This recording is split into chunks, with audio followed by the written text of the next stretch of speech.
Hello everyone, run wicket গোলে আপনাদের স্বাগতম। 2022 বিশ্বকাপ একটি দল পুরো বিশ্বকে চমকে দিয়েছিল, মরক্কো। এটি আফ্রিকান দল হয়ে তারা পৌঁছে গিয়েছিল সেমিফাইনালে, প্রথমবার, ইতিহাস। আর সেই মুহূর্ত থেকেই জন্ম নেয় একটি স্বপ্ন। মরক্কো কি একদিন বিশ্বকাপ জিততে পারবে? 2026 বিশ্বকাপ, নতুন দেশ, নতুন পরিবেশ, নতুন সুযোগ। আমেরিকা, কানাডা, মেক্সিকো, তিনটি দেশে প্রথমবার 48টি দল, সবচেয়ে বড় মঞ্চ। কিন্তু প্রশ্ন একটাই, এইবার কি ইতিহাস করবে মরক্কো? আফ্রিকা কি পাবে তার প্রথম বিশ্ব চ্যাম্পিয়ন? মরক্কোর সবচেয়ে বড় শক্তি তাদের টিম স্পিরিট। তারা শুধু 11 জন খেলোয়াড় না, তারা একটি ইউনিট, একটি পরিবার। 2022-এ আমরা দেখেছি স্পেন, পর্তুগাল, বেলজিয়ামের মতো জায়ান্টদের তারা থামিয়ে দিয়েছে। কিভাবে? ডিফেন্সে তারা অসাধারণ শক্তিশালী।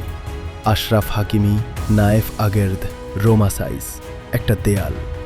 আর গোলবারে ইয়াসিন বুনু, কাতারে যাকে আমরা ডাকতাম দেয়াল।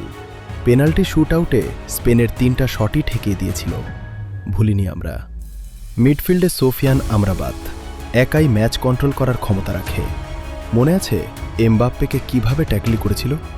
আর আক্রমণে হাকিম জিয়েশ, ইউসেফ এন-নেসিরি। হঠাৎ করে ম্যাচ ঘুরিয়ে দেওয়ার ক্ষমতা তাদের আছে। সবচেয়ে বড় কথা, এই দলের বেশিরভাগ খেলোয়াড় ইউরোপের বড় ক্লাবে খেলে, পিএসজি, বায়ার্ন, সেভিয়া। তারা জানে প্রেশার কিভাবে হ্যান্ডেল করতে হয়।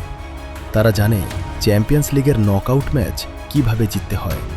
তাই এখন মরক্কো আর আন্ডারডগ না, তারা এখন একটি ডার্ক হর্স। যে কোনো দিন যে কোনো দলকে হারানোর ক্ষমতা রাখে। তবে সবকিছু এত সহজ না। বড় টুর্নামেন্টে ধারাবাহিক ভালো পারফরমেন্স রাখা কঠিন।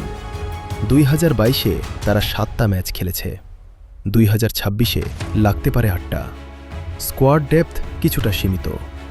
মূল 11 জনের একজন ইনজুরিতে পড়লে সমস্যা হতে পারে। বেঞ্চের শক্তি ব্রাজিল, ফ্রান্সের মতো না। আর সবচেয়ে বড় চ্যালেঞ্জ,